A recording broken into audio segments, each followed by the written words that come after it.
Bonjour tout le monde, bienvenue sur ma chaîne YouTube Le Labo des langues d'Emma et aujourd'hui je suis ravie de vous retrouver pour une vidéo très spéciale puisqu'à l'heure où je vous tourne ma vidéo nous sommes le 19 juin mais demain nous allons célébrer les 1 an de ma chaîne YouTube et donc je vous mettrai la vidéo en ligne à ce moment-là.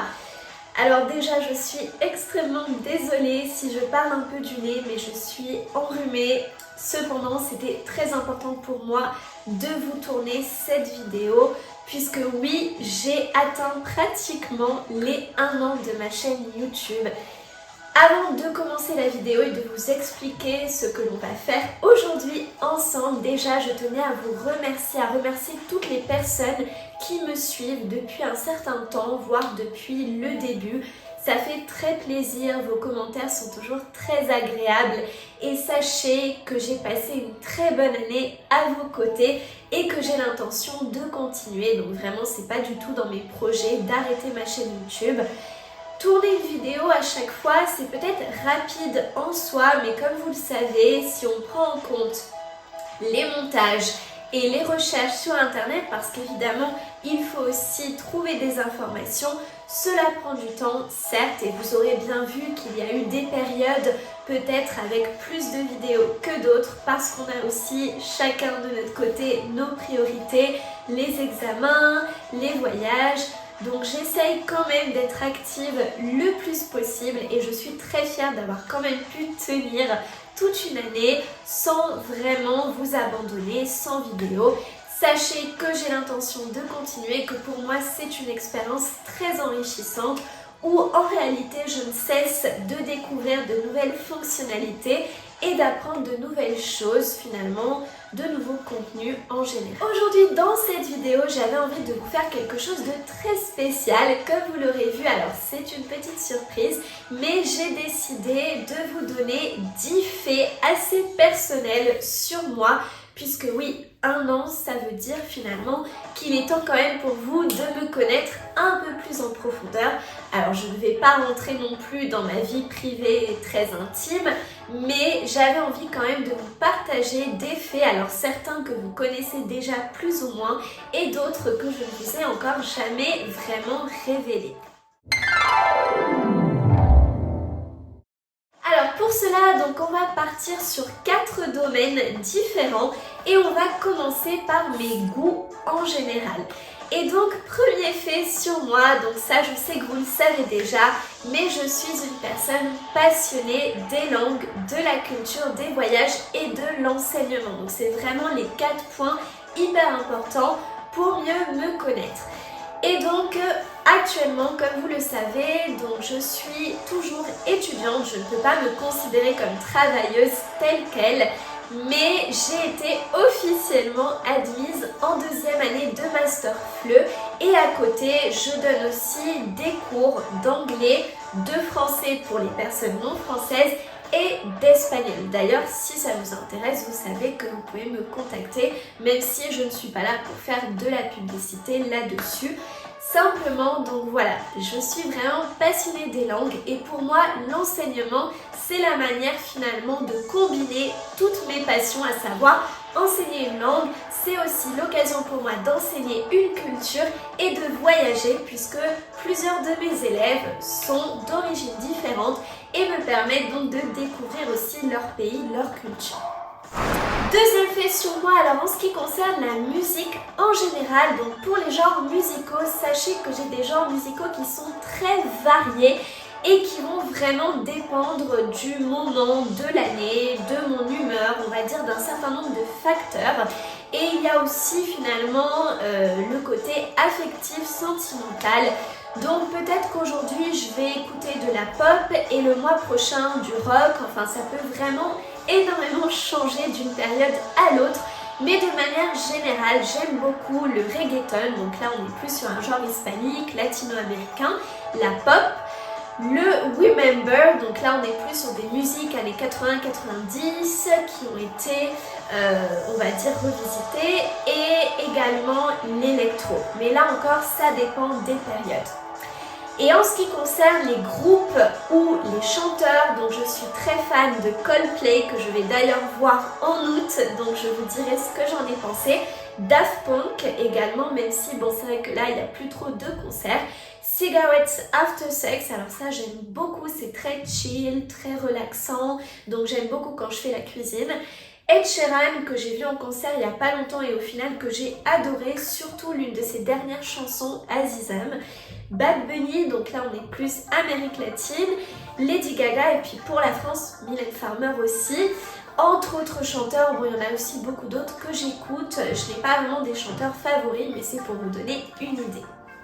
Pour ce qui est de la gastronomie, alors c'est très difficile de vous donner un plat favori, mais je vais plutôt partir en fait pour des cultures différentes. Donc pour l'Italie, je suis fan de tout ce qui est pâtes. Donc lasagne, carbonara, pâte au pesto, j'adore également les préparer et on dit que je fais de très bonnes pâtes. Pour la cuisine française, alors il y a énormément de plats que j'adore. La ratatouille, le gratin dauphinois. Je les ai notés parce que finalement je vais oublier. Le gratin de pommes de terre, j'adore ça. La tartiflette, la quiche lorraine, les bouchées à la reine. Vous avez aussi, alors pour les desserts, le Paris-Brest. Là vraiment sur un dessert très français. Le millefeuille, les tartes aux fruits, les tartes à la framboise. Enfin, de manière générale, je pense que toute la pâtisserie française. Donc oui, vraiment gastronomie française, il y aurait énormément de plats que je pourrais vous citer, mais j'ai mentionné certainement les plus importants. Et enfin, donc pour la cuisine colombienne, je ne pouvais pas l'éviter parce que mon copain est colombien. Donc là, il y a aussi énormément de plats que j'adore et je pourrais vous faire une vidéo juste pour vous parler de la Colombie. Mais j'aime particulièrement ce qu'ils appellent arroz con pollo, donc basiquement c'est du riz avec du poulet, mais vous avez aussi des saucisses, vous avez aussi des légumes, enfin vous avez pas mal de choses. Vous avez aussi le sancocho, vous avez aussi el ajiaco. Alors je vous mettrai des photos et vous inquiétez pas, je pense que je ferai une vidéo vraiment spéciale là-dessus parce que ce serait très long de nommer tous les plats et de vous préciser les ingrédients. Mais voilà donc quelques exemples de plats que j'aime énormément. Mes animaux préférés, alors là, pas besoin de réfléchir très longtemps, les chats. Je pense que aussi loin que je m'en souvienne, depuis que j'ai à peu près 3 ans, j'ai vécu avec des chats, donc vraiment quasiment toute ma vie. Et à part une petite période, à peu près une année, où finalement ça a été quand on s'est installé avec mon copain, quand on a eu notre premier logement. Financièrement, on n'avait pas vraiment les moyens d'avoir tout de suite un chat, donc pour le coup à ce moment-là, je ne vivais pas avec des chats, mais à l'heure où je vous tourne la vidéo, je vis avec un chat et pour moi, voilà, je ne peux pas imaginer ma vie sans un chat. C'est vraiment quelque chose qui fait partie de ma vie, c'est ma petite tendresse et d'ailleurs on envisage même d'avoir peut-être un deuxième chat à l'avenir. Donc vraiment oui, les chats c'est ma passion, c'est mon réconfort quand je ne suis pas bien, donc vraiment très important pour moi. Et enfin, donc l'un de mes derniers goûts, alors là encore il y en aurait beaucoup, mais j'aime énormément la plage. De manière générale, je suis plus plage que montagne, donc si vous avez l'intention de proposer un voyage, la plage plutôt que la montagne. Donc vraiment voilà, je suis de ces personnes qui adorent aller à la plage, voir le coucher du soleil, rester là sur la plage, se baigner, vraiment n'importe quelle activité, surtout qui touche à l'eau parce que je suis tellement fan de l'eau, j'aime toutes les activités avec de l'eau, donc oui, je suis fan de la plage. Deuxième domaine, ma personnalité. Alors là, je vais vous donner donc 2 faits sur moi, à commencer par mes défauts, donc plutôt le négatif, et ensuite mes qualités, donc plutôt le positif. Parce que oui, je ne peux pas dire que de bonnes choses sur moi. On est tous imparfaits, on a tous nos défauts, nos qualités et il faut être sincère dans cette vidéo. J'ai l'intention d'être sincère avec vous. Donc quels sont mes 3 principaux défauts? Le premier, vraiment le premier qui m'est venu à l'esprit, je suis une personne assez stressée de la life, comme on a tendance à dire. Donc je dirais même souvent angoissée quand je sens que je ne suis pas vraiment maître de mon futur, de ma vie en général. Parce que oui, j'aime avoir le contrôle de la situation, mais malheureusement ce n'est pas toujours possible. Vous savez bien qu'il y a des facteurs extérieurs qui font que finalement les choses sont amenées à changer parfois. Donc je suis le genre de personne très stressée, surtout la veille d'un voyage. Bon, je pense qu'on l'est un peu tous. Mais voilà, je pense vraiment, on va dire que je suis très préoccupée par des petites choses qui ne sont pas forcément très importantes, mais qui peuvent quand même vite me ruiner un peu la vie de temps en temps, ou alors faire que je vais être peut-être en déprime un moment. Surtout, voilà, je me sens parfois très étouffée par un grand nombre de choses, quand j'ai vraiment, voilà, surtout quand c'est l'administration, quand il y a beaucoup de papiers à remplir, je peux vite être stressée. Mon deuxième défaut, c'est que je suis souvent têtue. Alors vous verrez que c'est un défaut et parfois ça peut être une qualité, mais oui, parfois je suis têtue, c'est-à-dire que vraiment je m'entête, je persévère quand en réalité il y a vraiment plus de solutions possibles, quand il faut accepter les choses telles quelles, et quand elles ne me plaisent pas, j'essaie de tout faire pour qu'elles finissent par me plaire, mais c'est pas toujours possible. Donc des fois voilà, je m'acharne finalement sur des choses qui ne pourront pas vraiment changer, qui sont contre ma volonté. Et enfin le troisième défaut, alors c'est marrant parce que avant c'était pas un défaut et maintenant je me suis rendu compte que oui, c'est que je suis impatiente. Alors pourquoi avant c'était pas un défaut? Parce qu'avant au contraire j'étais extrêmement patiente, je pense même trop, plus que la normale. Et aujourd'hui je me suis rendu compte qu'avec le temps j'ai fini par devenir de plus en plus impatiente. Alors est-ce que ça serait lié au fait que finalement je suis rentrée dans cette vie dynamique et sans pause d'adulte? Est-ce que c'est lié au fait que finalement de reproduire toujours les mêmes situations font qu'arrive un moment où on n'a plus beaucoup de patience?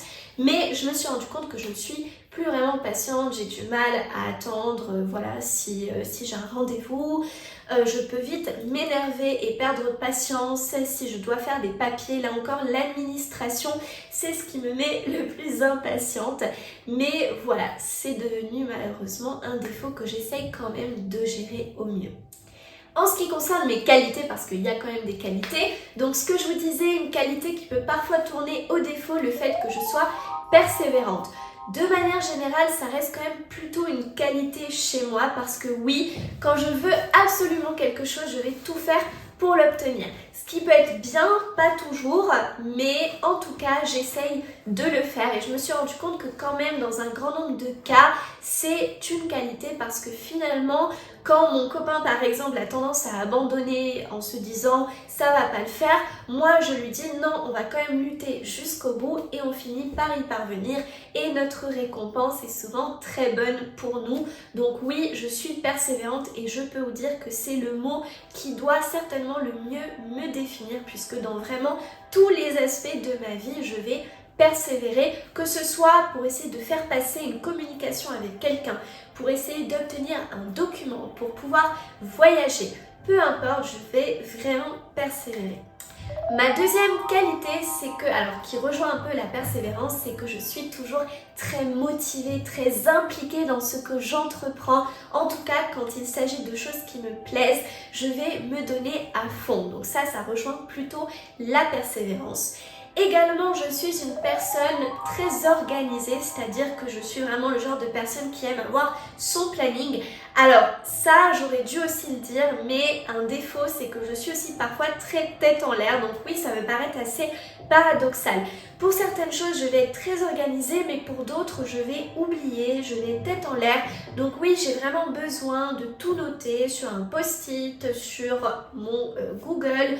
Voilà, en tout cas, me faire un planning, ça va vraiment m'aider quand même dans ma vie de tous les jours à ne pas oublier un rendez-vous important ou un cours que je dois donner, enfin voilà. Donc finalement, pour lutter contre un défaut qui serait le fait d'être tête en l'air, j'ai décidé donc d'être le plus organisé possible. Et du coup, donc une autre qualité, c'est le fait que même si je peux être impatiente parfois, je suis quand même relativement calme. Je sais que pratiquement tout le monde me dit que c'est l'une de mes qualités, que je suis très calme, très douce quand je donne des cours. Là, pour le coup, oui, je suis très patiente, j'essaie vraiment d'aider l'autre. Donc, c'est quand même une qualité. Pour ce qui est du troisième domaine sur la vie quotidienne, alors là, je vais vous donner 2 faits sur moi. Tout d'abord, sachez que je fais régulièrement de la marche. Régulièrement, plutôt dire tous les jours, vraiment tous les jours. Surtout du lundi au vendredi parce que des fois les week-ends on peut être amené à sortir, à avoir un événement, donc c'est pas toujours possible. Mais en tout cas du lundi au vendredi je m'oblige à marcher absolument tous les jours. Alors en moyenne, donc avec ma montre connectée, j'arrive à savoir plus ou moins le nombre de kilomètres que je fais et le minimum que j'essaye de faire c'est 3 km par jour. En moyenne, je fais entre 3 et 5 km. Alors là, par exemple, comme il fait très chaud, je vais plutôt marcher le matin ou alors en fin de soirée. Sinon, j'essaye de marcher avec mon copain ou dans l'après-midi. En tout cas, voilà, j'ai un trajet, si vous voulez, un petit parcours. Juste à côté de chez nous, on a une petite forêt qui est très sympa et j'aime beaucoup aller marcher là-bas. Donc j'ai vraiment mon parcours qui fait un peu plus de 3 km. Et si je suis motivée, que j'en ai le temps et la possibilité, je vais essayer de prolonger un peu ce parcours. Donc en général, entre 3 et 5 km. C'est en réalité le seul sport que j'exerce réellement puisque je vous avoue que c'est un peu compliqué pour moi d'aller au gymnase, on est un petit peu loin. En plus, c'est vrai que pour ce genre de choses, j'aurais préféré ne pas être toute seule, être avec mon copain. Marcher, c'est quelque chose que j'aime beaucoup, qui m'aide à m'apaiser, à ne plus vraiment être avec mon ordinateur ou mon portable. Donc finalement, voilà, c'est une activité que j'aime énormément, que je m'oblige à faire tous les jours pour quand même me maintenir en forme. 9e fait sur moi, et bien ça, vous le savez déjà et qui rejoint un peu mes goûts, mais j'apprends aussi régulièrement une langue. Donc actuellement je suis trilingue, je parle français, espagnol et anglais et je suis en cours d'apprentissage de l'italien, donc j'ai commencé le programme B1. Mais en tout cas voilà, pour moi apprendre une langue, ça fait partie aussi de ma vie. Alors pendant longtemps il y avait eu la lecture aussi que j'ai un peu arrêté, je vous avoue, mais apprendre une langue, voilà, c'est devenu quelque chose qui fait partie de moi. Si c'est pas l'italien, je vais partir sur une autre langue, mais je suis tellement fascinée par les langues que j'ai besoin presque d'apprendre une nouvelle langue. Enfin, donc pour ce qui est de ma vie affective amoureuse, donc c'est le 4e et dernier domaine. Alors je ne vais pas rentrer non plus dans les détails de ma vie privée, mais sachez simplement que dans ma vie, je n'ai eu qu'un seul copain, vraiment copain avec qui que je suis tombée amoureuse.